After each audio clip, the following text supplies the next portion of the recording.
Hello, everyone, and welcome back to the podcast. Today on the show, we have a dynamic man with atomic energy, someone whose story is nothing short of inspiring. He's a former professional basketball player, a practicing pharmacist, a Toastmasters UK and Ireland public speaking champion, and the founder of Speakers Circle, training people in storytelling and communication. So I'm really excited to welcome Pol Donald Nkana Nkana to the show. Welcome, brother. Let's go. Thanks for having me, man. Thank you. I love it, Paul. That was a nice So, introduction, hey? thank you. Thank you. So like I mentioned, all of these different things you do. So my question to you is like, what truly drives you? Like, what keeps you going when things get hard? So when I was about 10 years old, I grew up in a small town, 40,000 people, about 1,600 kilometers north of Moscow. So a small town by the name of Arkhangelsk. At the age of 10, I was very shy. I was very insecure about myself because I didn't have a voice. Now, at the age of 10, I was walking around town, and then one day I saw a poster. Now, a poster was a massive poster, about 10 foot tall, right, stretching from one side of the wall to another. And on that poster, I saw a man with a bow, a black masculine man, and he was doing the most aerobatic, incredibly powerful and grateful move towards the basketball rim. And I said to myself, who is this guy? Well, I ran into the shop and I screamed at the top of my lungs, "Excuse me, owner, who is that guy on top of the poster?" And the person said, "That is Michael Jordan." So I said to myself, Michael Jordan, goodness gracious, I want to be as apologetic and bold about my being as that man is. So at the age of 10, my friend, I picked up a basketball and I never looked back ever since. So answering your question as to what continues to move me forward is the game of basketball and sports overall, because I'm a big believer and ambassador for the game of basketball, but also for any sports out there, because I truly believe that that builds a foundation in you as a human being, and you can use basketball, football, table tennis, whatever you want to play as a platform for you to build up that confidence. So every time I fell down and I didn't want to do anything, all I needed to do was to pick up that basketball and go shoot some hoops. And that's how I would bring myself back to where I needed to be. Hopefully that answers your question. I love it. So even I love Michael Jordan a lot, and like you said, Michael Jordan has been a key influence in your life. So what about Michael's quality or trait really inspired you? I really love his tenacity and his ability to lead other people. Now, the way he was leading other people wasn't by telling them what to do, but he was leading other people by actually doing what every single person in that team was supposed to do. And that's what I loved about him. And that's something that I'm actually learning now, being a pharmacist, now being a speaker, now being a basketball player from time to time, because I'm no longer playing on that level anymore. But you know what I mean? If anybody wants to give me a game of basketball, I'll give it back. So, and that's what I'm learning right now, is that if you want to lead somebody, you don't tell them what to do, but you do it yourself first. And then you encourage other people to get onto the same level as where you are. And that's what I loved about Michael Jordan. Yeah, amazing. Tell me more. I think I heard in his Last Dance documentary, he did mention that he won't tell any of his team members to do something that he's not doing himself. Makes sense. Yes. Tell me more about tenacity, because Michael Jordan was quite obsessive person, like obsessing over his craft. So are you something around that as well in public speaking and all the things you do? Really, you put your like 100% tenacity obsession towards each thing you do? Yes, I try to approach everything I do in life with the same tenacity and level of detail as I did with the game of basketball. Now, I wasn't the most talented player in the sense of I'm not 6'8". I'm not 6'7". I'm about 6'3". Well, 6'4", maybe with my shoes on. And what I learned from the game of basketball is that sometimes it's not the strongest or the tallest person that wins the game. It's probably the most consistent and the most dedicated and committed person to the game that wins the game. Now, what does tenacity, commitment, dedication mean? Well, somebody who actually studies the game. Study the game. What does it actually mean, study the game of basketball? Well, you can do it in multiple ways. You can come to the practice, you can show up there and shoot some hoops and go home. Or you can come to the practice, shoot some hoops, maybe stay behind, do a bit of stretching, maybe then go to the gym, start lifting weights. Then you need to come back home and recover. That's part of your dedication and commitment, because you need to let your body recover. That's part of studying the game. Then once you get home, you got to pay attention to what you're eating and what you're putting inside your body, because that is also part of studying the game. Then also, what is it that you're listening to? Now, what is your association? Who are some of the people you are allowing into your life? Are they all athletes? Are they all on the same level of commitment and dedication to what they're doing? I'm not saying that you've got to have every single person in your circle being a basketball player. However, you need to have people around you that are moving and pushing towards going somewhere as well. Now, it's also about studying the game, watching movies, watching clips of other people playing, studying other opponents. That is all what I call studying the game. Now, I thought to myself, when I started my journey in public speaking, I thought to myself, I'm going to take that same approach and apply it to Toastmasters. I will apply it to the game of speaking. And that's what I did. I started studying, not my opponents, but I started studying the greats. People like Les Brown, people like Tony Robbins. I mean, there's a plethora of motivational speakers that you can go to. So I studied their pace. I studied how they would open their speeches.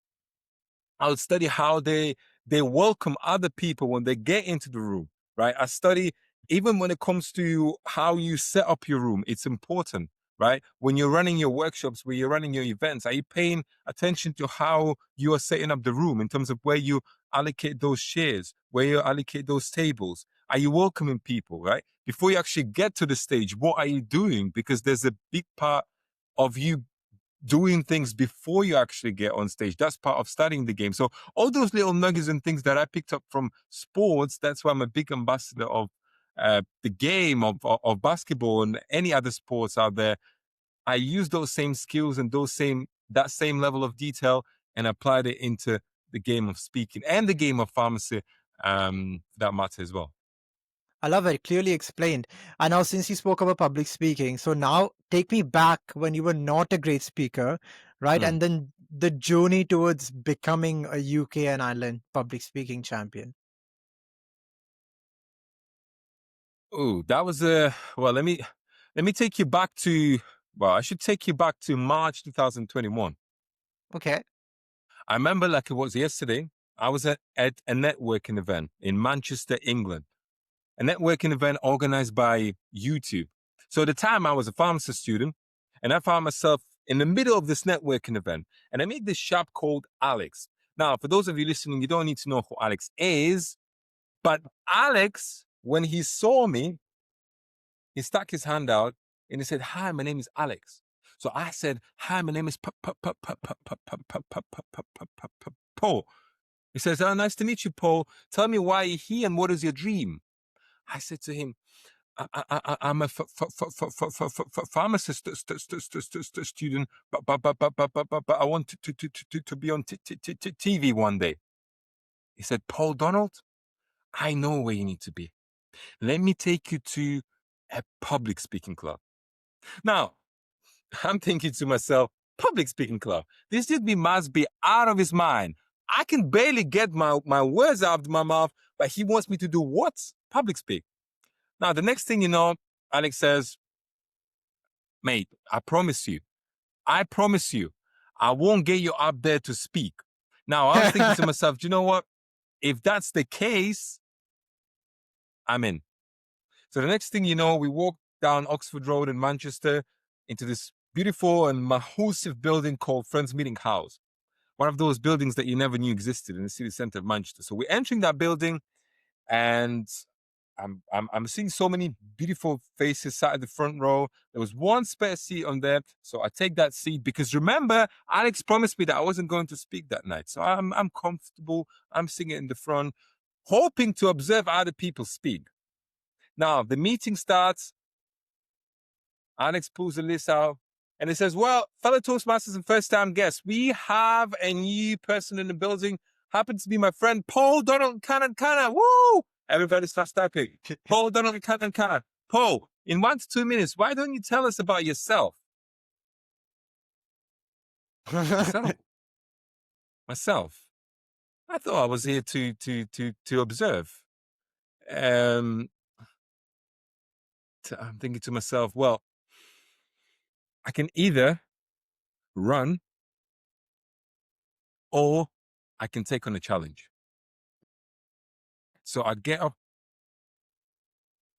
my palms are sweaty, knees weak, arms are heavy. This woman on a sweater already. So I'm getting up on stage. I'm sweating. I open my mouth. Hi, my name is Pa. So I was stood there for about a minute and a half like this, po, until I was able to get my word out. Now, embarrassingly, I just took my seat and I thought to myself, that was the worst ever performance you can think about in the history of Toastmasters. But then everybody got up from their seats and they started clapping. And I thought to myself, why are they clapping? Are they trying to make fun of me? Either they're trying to make fun of me, or they're actually inspired by the fact that I got up there and I opened my mouth and I spoke. And that's exactly what happened. Because at the end of the meeting, everybody who went up to me and they said, listen, man, I'm so inspired by what you have just done. You got up there on stage, and despite the fact that you have a speech impediment, you were able to say something. You know how many people are sat there at the back? They have none of what you have, and they're still choosing to be in that seat. And they might remain in that seat for the rest of their lives, but you decided, you made a decision to get up that night and speak. And that day, I remembered it like it was yesterday. And since that time, I thought to myself, you know what? Maybe this could be my next platform. Just like I did with the game of basketball, maybe I can use Toastmasters or public speaking overall to start building up that self-image and start building up that confidence. Because for the first time, I thought to myself, this is really like the game of basketball. I have Yeah. a platform where I can come back to every single week and I can start putting the reps in. I have my teammates around me, my fellow Toastmasters that are there to support me, they're there to encourage me. There's somebody I can mentor, there's somebody I can run with, there's somebody I can learn from. Then we have competitions, international speech contests, we have table topics, we have all sorts of competition going, just like in the game of basketball. Right? I can compete, I can compare myself and match myself against other people. There's a clear progression. I can grow as a speaker and I can end up being on the world stage, delivering my message.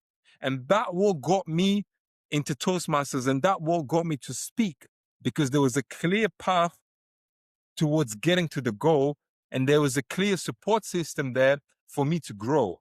And that's why I stuck with it, and I made it a mission to come back every single week. And to this day, I'm obsessed. I speak at least once a week. I'm talking Wow. about Toastmasters, at least once a week, online, in person. Now I started running my own events with Speaker Circle, and everything that I do under my own brand, I speak more as well. So I get reps all the time. And that allows me to keep the ball rolling. And that's the same principles that I learned from the game of basketball that I'm applying here, and I'm applying in the game of pharmacy as well. Wow, wow, phenomenal, Paul. Like now listening to you, like if listeners would have been listening to the start, they would have never guessed it. So it's just phenomenal what you have done and so inspiring. So now since you have shared about overcoming a speech impediment, like tell me like when you had it, how did that affect your confidence, your career, and your identity? And like really helped you to overcome it?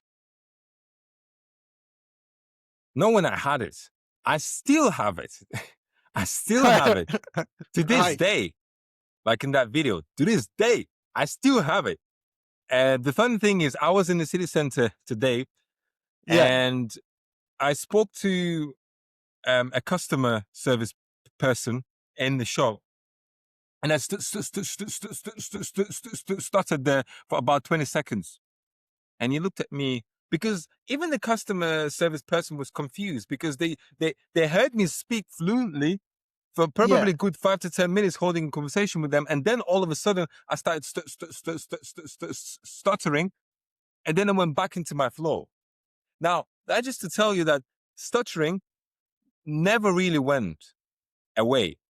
It still stays with me. However, it's a daily choice. It's a daily choice to go out there and speak and battle and fight against it.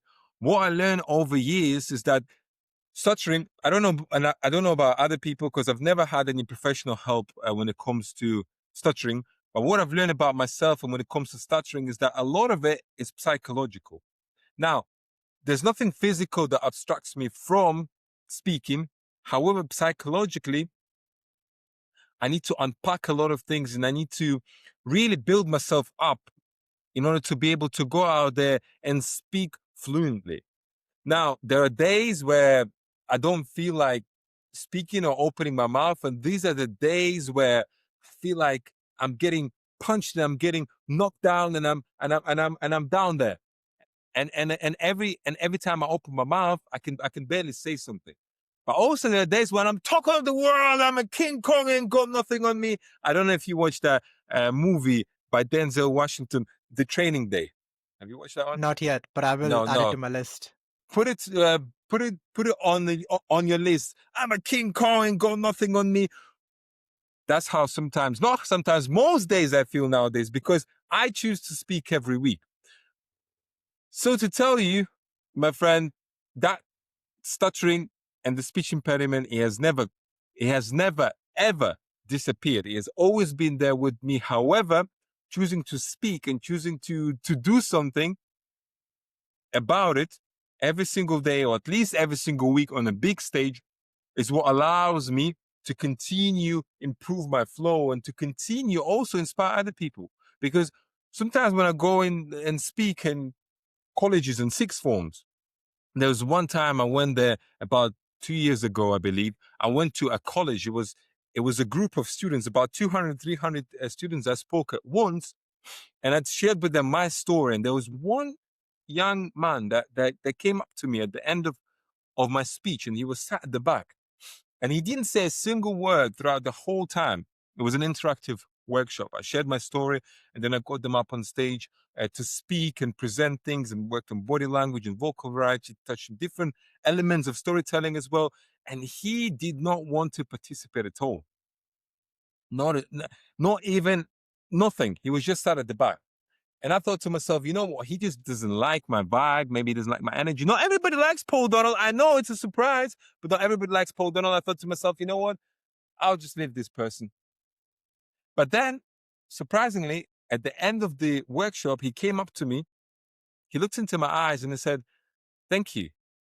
And I was confused. I thought to myself, "Thank you for what? You were sat at the back. You didn't say anything. You Y- didn't engage at all." But he said, "Thank you. Thank you for sharing your story because I have had a speech impediment." He was 18 at the time. I have had a speech impediment for a very, very long time. And I never saw anyone sharing their message with such power and confidence and owning that story. Now I'm inspired to do the same. He said, I didn't have enough courage to do um, any of those activities during the session. However, I'm inspired now to go and change things. So I said to him, listen, young man, I'm going to give you some things to go away with. So we exchanged LinkedIn's and I started sending him tasks every single week. And the tasks were, I said to him one day, he was living in Manchester. I said to him, one day I want you to go to the city center and I want you to give 10 high fives to 10 random people. Just go. Just go to the city center, give them high five, don't say anything, walk by. The next week, I said to him, listen, I want to say hi to 5 random people that you don't know. I don't care where the conversation goes. I don't care what happens afterwards. All you got to do is to open your mouth and say hi. And every single week I was giving him tasks to do and build up that confidence, because before you speak on a bigger stage, you have to be able to be comfortable with yourself when it comes to one-to-one, right? When it comes to speaking to a smaller group of people, learning how to handle that. And that's what was giving him, small tasks to build up that confidence. Well, we're not in touch anymore. However, I'm sure that those lessons that he learned from those experiences, because we went back and forth when he was still in college, those lessons helped him improve his confidence, and that's what life is all about. I feel like sometimes by me choosing to fight my speech impediment, I get to actually inspire somebody else to do the same. So that's what this speech impediment is really teaching me to do. Really, really cool. And why do you think these challenges like giving high fives or talking to strangers really helps in terms of building confidence? Confidence is universal, and fear is universal as well. Meaning, if you're confident in one area, you can take that same confidence and apply in other areas.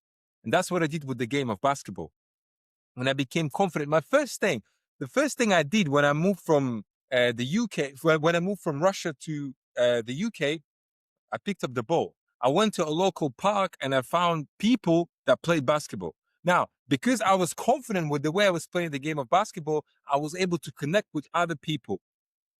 Although I wasn't confident with my ability to communicate with them in English, with my ability to communicate with them, just full stop. However, just because I had the ball with me and I had that confidence in myself, because I knew who I was on the basketball court, I was able to bring that same confidence, that same passion and power when I spoke to them one-to-one.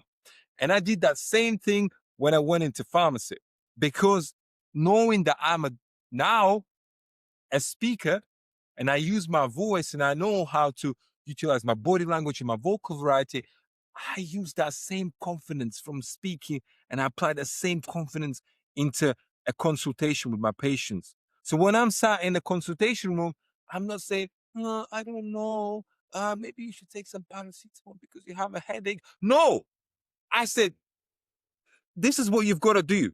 X, Y, Z, boom, boom, boom, boom, boom. So when the patient leaves my consultation room, they know for a fact what is going to happen. They know for a fact what pill they need to take, and they know for a fact what is going to happen to them after that consultation is over. That confidence is universal. And that's what that's what I learned anyways from my experiences. So if you're confident in one area, you can take that confidence and start applying that confidence in many different areas of your life. And that's how you really, really build a self-image and build that confidence in yourself. Super clear as well, Paul. Now let's switch gears and talk about storytelling. I'm excited to ask you something on that. So, in your experience, right, what makes a story stick with an audience long after they have heard it? Well, you've heard some of my stories now. I've shared with you probably a couple during this podcast now. I should probably ask you, what do you think I based on what think, you've heard? well, I've heard your story long before the podcast episode as well, and I still remember a few bits when we were in the workshop. But I think when it resonates with me, when I find it a bit more inspiring, where it's like they had overcome an adversity, I think that's what I find inspiring, and A that hero's sticks. journey.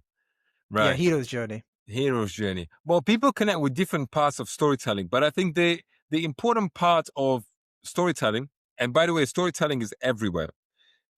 Everything is a result of a story. If you think about your glasses that you're wearing right now, somebody had to tell a story, a manufacturer of those glasses had to tell a story to the shop that you bought those glasses from, right? The airports that actually got, by the way, new airport, guys, Looks got good. new airports. Steve Jobs had to tell us, was it Steve Jobs? Well, don't quote me on that one, but the CEO of Apple daily, they they have to tell stories to their employees because first it's in their heads. Remember that every single story you have to take it's a thought, it's in your head. Now it comes down to your ability to communicate that story, take it, extrapolate that story out of your head and put it into someone else's head. But how do you do that? So you have to find a way to connect with other people, and that's what stories are all about. So you have to find out why, and that's probably why you connected with my story, the hero's Yeah. journey, in the sense of a story of overcoming. So the fact that you connect with my story tells me straight away that probably you have gone through some challenges in your life as well, and maybe you, in some sort of way, saw yourself through my story. Now, I'm not saying we have the same experiences because I've not actually properly heard your story. However, I'm pretty sure that you probably had some obstacles and challenges in your way. But just because you heard me talk about my challenges and my obstacles and how I was able to overcome them, there was something within you that was steering this whole thing up and telling probably me or telling yourself that yes, I'm that same person and I have overcome this and this and this. And that's why we were able to connect, because you saw me as an overcomer, but the fact that you connected with me tells me straight away that you are an overcomer too, because otherwise we would have not connected in the first place. So that's why I think what makes stories beautiful is that when you open up your mouth and you start sharing those stories. Now, it's important also how you share those stories, because if you're just speaking facts out there, people don't connect with facts. People don't connect with facts. People connect with stories, right? What does it actually mean? Well, you have to emotionally connect with people. How do you do that? You've got to be descriptive in your language. You have to paint a picture for people. You have to place people where you are at and take them on a journey. The best analogy I can think about is a car. If you think about a car, what is your favorite car brand, by the way? What is I your would favorite say car brand? any, like Lamborghini. Let's say Lamborghini. Lamborghini. Let's say Lamborghini. So let's say you've got a Lamborghini. Now, you are in the driver's seat. You're driving from point A to point B. Whatever story you're sharing, let's take the example of my story where I told you how I'm still to this day overcoming my speech impediment. Now, I'm doing it on day to day, in the sense of on day to day, I'm battling that. I'm battling that every single day. In other words, I'm driving from point A to point B and back, from point A to point B and back. So I've done that journey multiple times. I mean, over the past 4 years, I've driven from point A to point B pretty much every single day. Now I know what it feels and what it means to actually live with it. Now, my job as somebody who's sharing my story with you is to take you on a journey with me. Right now, you're not a passenger of mine. Right now, you're out there. You're waiting. I'm waiting for you to get in the car with me. So the moment you get in the car with me, that's when I start driving you to that point B and bring you back safely. So once I've done that journey with you, that means you're Mhm. on board. We are connected. But the question is, how do I get you inside my car?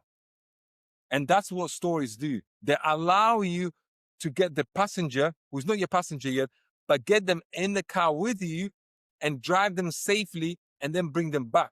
So that by the time you brought them back, it was an Uber-like experience. Uber X we have Uber, what do you got? Uber Uber luxury, Prime, let's say. Uber luxury, the expensive one, 40, 50 quid per ride. That's the kind of experience you Yeah. want to give them. But you need to convince them to get in the car with you in the first place. And that's what stories do. They allow you to get Mm. those people in the car with you, and then you drive them there safely. Interesting. I love the analogy, by the way. Makes it really clear. So let me ask you now, like, what's one of the most powerful stories you have heard, or your favorite story, and what were the key elements that maybe resonated with you? Most powerful story. My story is the most powerful story. The Love story it. about myself and overcoming. You've got to be your biggest cheerleader. But on a serious note, I mean, my story, of course, but then also I have a mentor when it comes to speaking and Toastmasters overall.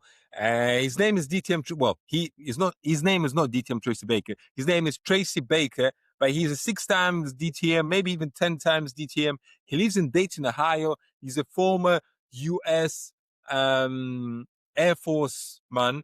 He's done a lot of interesting things. He traveled around the world from one military station to another. But throughout that whole time, he had always and has always been part of Toastmasters, different countries, different clubs. So he's been a member of Toastmasters for about 30 years now. And I want to give him some credit on this podcast in particular, because that man has helped me a lot to find my voice. And the way he did it is by sharing his story with me.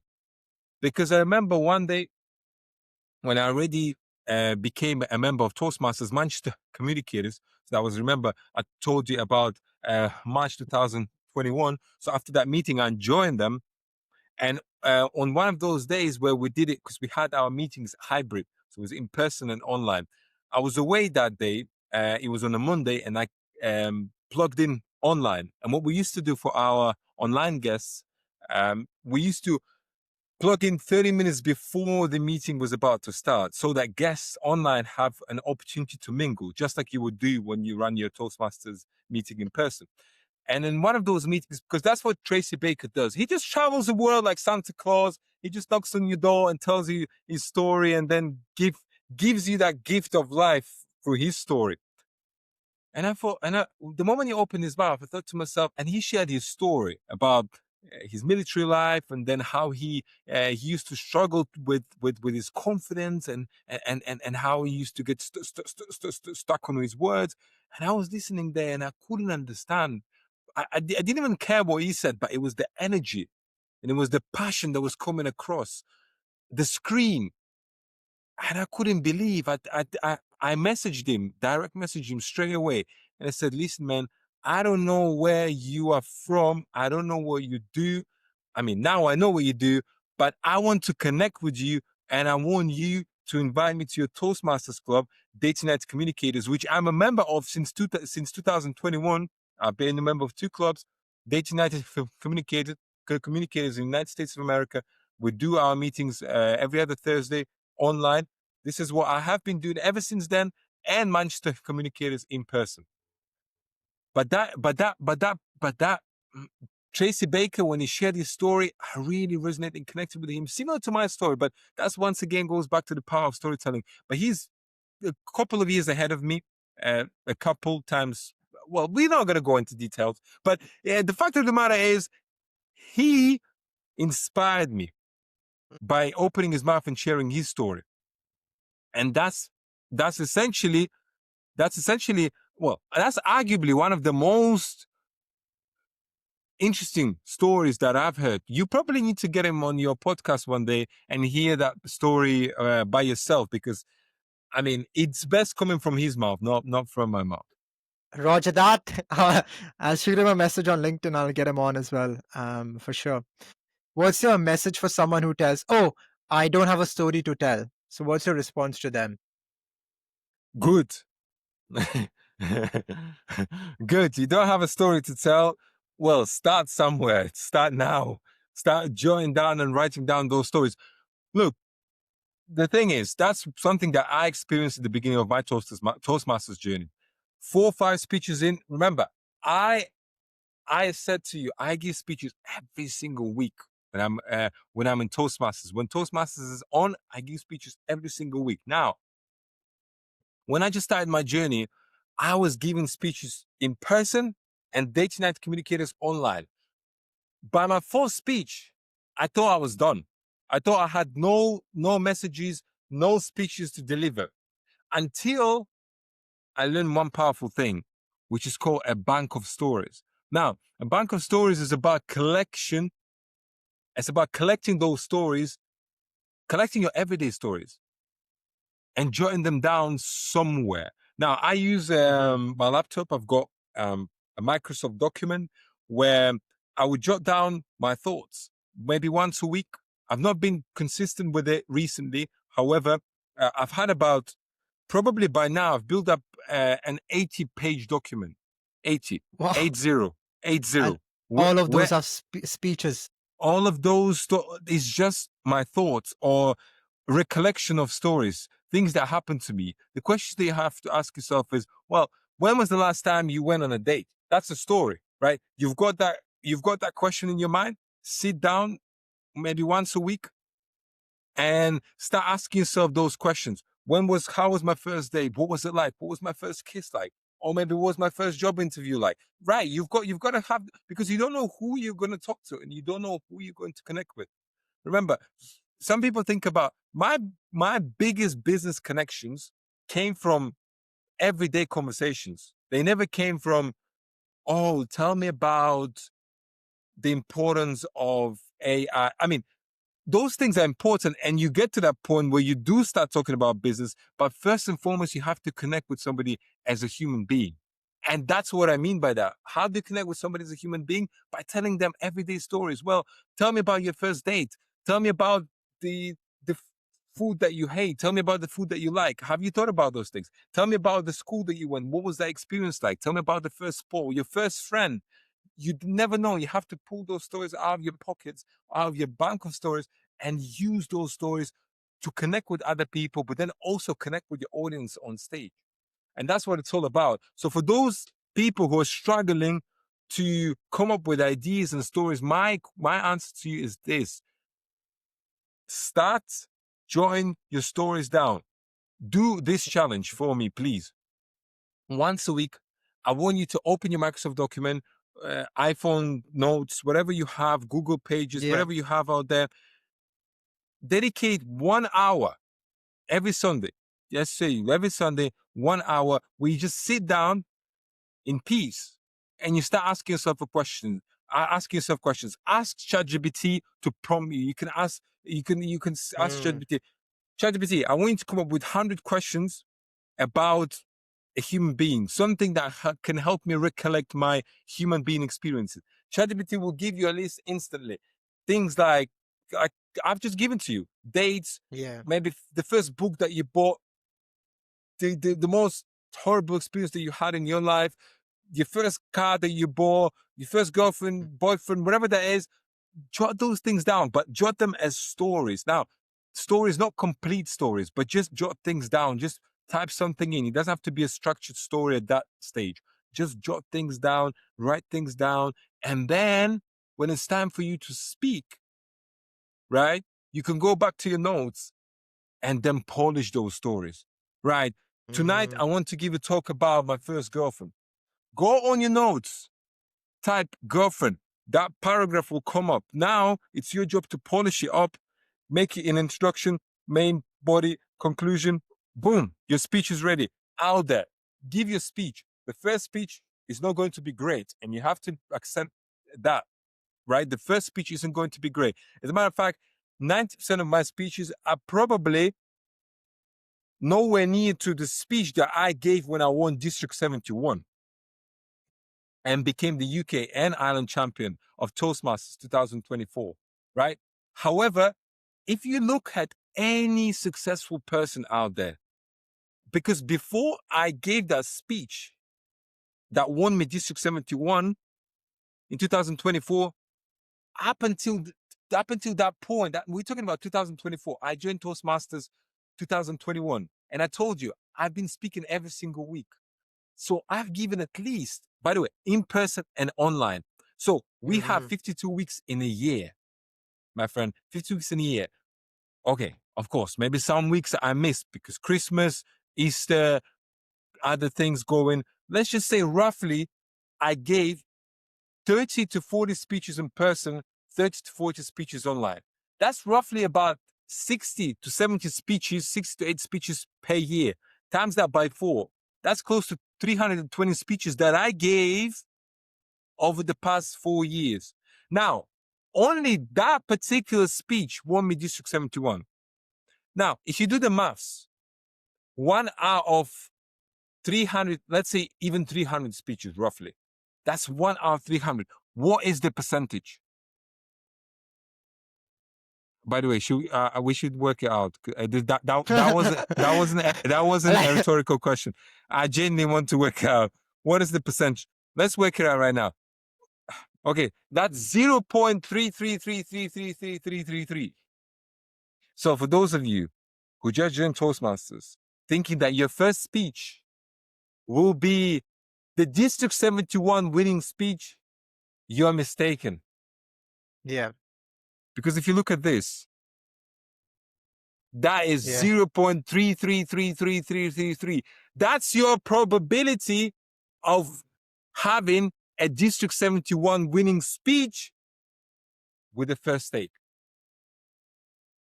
Now, for those of you who are thinking my first speech, at first I don't know what to talk about, but then secondly thinking that I'm supposed to know what I'm going to talk about and I'm supposed to give an incredible speech first time, numbers don't lie. Numbers don't lie. Numbers don't lie. 0.33333. It doesn't have to be you. In my case, it was 0.333. In your case, it might be just that one. But you have to remember that you need to go through some grind. You're gonna go through some grind, choosing what you want to talk about, choosing and finding ways to connect with that speech, and then making iterations and making sure that the speech is getting better, refining that speech over and over and over again until you get to that District 71 winning speech and beyond. Wow, I love it. And I think I'm going to take this as a challenge, by the way, because I want to give more speeches next year. And I think it's going to also help us with improvisation as well, right? Because now you don't have any questions I'm asking you. You have all the bank of stories already in your head of Absolutely. what that makes sense. And then you also mentioned that you have to keep reiterating your speech, keep getting better. So my question to you is like, how do you take feedback and how do you implement it? What's your approach to feedback and applying it to your speeches, for example? You have to take, first of all, well, the simple answer to this is mentorship. Simple as that. You have to find somebody that you can look up to as a speaker and listen to them. In my case, it's Tracy Baker, like I said, 6 times DTM. In my case, it's Mike Pure, that most of you might not know, but he's a member of Toastmasters, strictly Harrogate Toastmasters, an incredible human being that helped me polish my speech alongside Tracy Baker in the United States of America to win District 71, right? So you have to find, first of all, individuals that can help you polish your speech.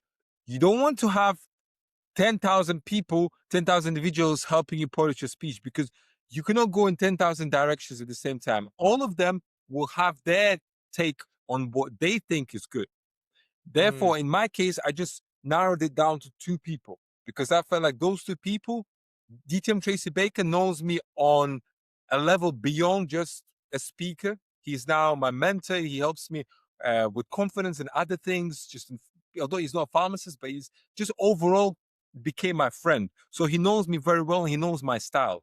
That's why I knew I needed. Well, and to this day, I've always had him as somebody that is shaping my way of communication because he knows me as an individual and he knows my heart and knows how I flow as a speaker. Mike Pugh is an incredible guy. He's a very strategic and tactical human being.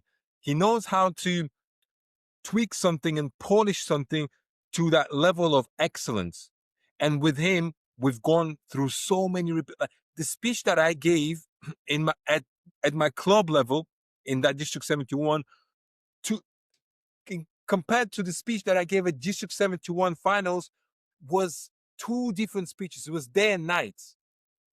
But that I refined that speech at least maybe 15 times as I right. went along. It was a completely different speech, the speech that got me District 71 championship. So to answer your question first, you have to have individuals. Choose one. If you cannot choose one, choose 2. I wouldn't go more with more than that. 1 ideally or 2 people. Then you have to have a strong collective. Find a club where people won't just sugarcoat things, but will tell you how it is. Now, in that case, you have to be very, very careful who you're listening to as well. Because if a first-time Toastmasters member is going to tell you that, I think your speech is good, I think you need to change this, maybe you do, maybe you don't, because they might be right to say, they might be right to say, look, I want you to be a little bit louder there, I want you to be a bit quieter there, I want you to resonate with people a bit better. and in this part, maybe in this part, I think you should have included this. Maybe they're right. But the question is, are they right? Is it right feedback for the level that you're competing at? And that's something that I learned last year. Because remember, I told you I won District 71 in 2024, but last year I came up short at the division level, and I finished third at the division level. Now, the mistake I made, in my opinion, was that my speech wasn't for the level I was competing at. Now, bear in mind, last year, in my corner, I had a world champion. I had a person who finished third in the World Championships of Toastmasters. Roger Caesar, it was, alongside DTM Tracy Baker. I had and Mike Pugh as well. So my speech was a strong speech. However, one lesson that I learned is that you have to craft your speech to the level that you're competing at, which I think I did very well in 2024, but maybe not so well in 2025. So that is another important part. You have to find an environment where you're practicing your speech at and make sure that that environment emulates the level that you're competing at currently. For example, if you're competing at the area level, just find a club where people that are giving you feedback have done area contests in the past and they know exactly what it takes to win the area contest. If you're trying to get to the division level, go to the club where you have people giving you feedback that have been to a division level before. They've watched speakers speak there, and they know exactly what you need to be looking for. That's what I would recommend. Perfect. Once again, to recap, find somebody, an individual or two, that can help you individually get to that place, but then also find an environment that is appropriate to the level that you're competing at. Combine the two, but at the end of the day, listen, they cannot give a speech for you. At the end of the day, it's on you. You can have the world champion of public speaking in your corner. You can have 10 world champions. You can have Les Brown in your corner and Tony Robinson, but they are not going to give a speech for you. It's got to be you. So at the end of the day, whatever they give you in there, you have to take it and you have to make it yours in a way that resonates with your style, with your flow, because my flow is different from yours. Your flow is different from mine. That doesn't make you a worse speaker or a better speaker than me. That just makes you you. And you have to find that way of taking the feedback, mold it all together, and make it you. And then deliver it on stage. But that's a completely other story when it comes to body language and all other things. Yeah, makes sense. Makes sense. Super clear. So last question before we wrap up, Yes, right? sir. So give us some practical advice, like someone who needs to start building a story from scratch, how they can go about, etc. The structure, the message, the emotion, everything. Like give us a practical advice, a practical tool that you can give for listeners. If somebody builds a story from scratch, my first piece of advice, like I said, will be start with a bank of stories. First of all, you got to have a foundation for your story. So once you get that part out of the way, the next thing you want to think about is what kind of you have to do your research. Who are you speaking to, first and foremost, right? You sort of need to reverse engineer your journey. So in a sense, if I'm speaking to students, sixth form students, if I'm speaking to a bunch of professionals, young professionals, or a bunch of Toastmaster people, my stories are going to be different. So you sort of need to identify, do your homework, identify who you're speaking to, and then reverse engineer that journey. That would be your step number 2. So you have your bank of stories, step number 1. Second step, like I said, you have to do the homework, identify who you're speaking to, start reverse engineering that. Then based on that, you will start crafting your story that you've got in your bank. If I'm speaking to a room of young professionals, 20 to 30 years old or 20 to 35 years old, well, think about what is it that they like? What is it that they're going to resonate with? Every single speech ideally needs to have some sense of humor in there, right? Regardless of who you're speaking to. But these are all the ingredients that you will do as you reverse engineer things. Now, when it comes to every single story has introduction, main part, and conclusion. When it comes to introduction, you have to paint a picture for your audience. So be as descriptive as you possibly can. How do you do that? Start asking yourself open-ended questions. How, when, why, all those things that will open up your mind and open up your audience's mind. That should be your introduction. The focus of your introduction is asking the story that you've got. This is just raw material. So the questions that you want to ask yourself, how, especially for the introduction part, how, when, why, who, then based on those questions, you can start building up a picture for your introduction as you're telling people your story. Then as you get to the main part, you have to think about what structure you're going to run with. There are multiple structures that I talk about in my workshops that I run here in Leeds. I do that in person, where we go with different kinds of structures for your main part. It can be 3 main points. It can be maybe past, present, and future. It can be that allow you to highlight the hero story in a sense. Talk about your past, present, and future. It might be for and against, where maybe you're trying to whereas one side is fighting the other side, right? It could be something else, but you have to think about. I mean, it's basically another full um 2-hour workshop on different stories and things that you can, how you can structure that part. But this is some of the elements you can start thinking about, right? Which structure I'm going to run with, depending on how much time I have got, which is important as well, right? And depending once again on my audience, because everything has to be about the audience, right? That's what we reverse engineer our journey. And then when you come to conclusion, you have to think about, well, the basics, I guess the 3 important things. How are you going to land your message? First of all, you have to let your audience know that you're coming to a conclusion, which is important because most people, in most cases, audiences do not know whether they've come to a conclusion here or not. How do you do that? Well, let them know by using linking words. Things like, the reason why I'm telling you this is that, and now that we get to a conclusion, here's my point, right? So you need to reward your audience. You need to let your audience know that now that you've listened to me patiently for 50, 40, 30 minutes, here's the nugget. Here's something that I'm going to reward you with, right? And then as you get to conclusion, think about what you're going to do with the information they've given to them. Are you going to call them to action? Right? Call them to action to do something with the information that you've given to them. Will it be a rhetorical question, something that you want to leave them to ponder upon and think about? Is it going to be a summary of your story? What is it going to be? But you have to, conclusion is as powerful as the introduction and also as powerful as the main part. But how you start is how you end. Introduction, you've got to nail that down. You've got 10 to 15 seconds to connect with your audience. Out of those 3 parts that I've just given and highlighted, I would say introduction, you really need to nail that down, and conclusion. Because remember, that's going to be the last thing that people will walk away with. And the important part with that is that it's not about what you say at the end, but it's about how you make other people feel. So they might not That's powerful. necessarily they might not necessarily remember the words that you say, but the energy that you transmit in that conclusion is what they will remember for the rest of their life. They might never see you again. And it's not about the stage. It could be in the elevator or lift.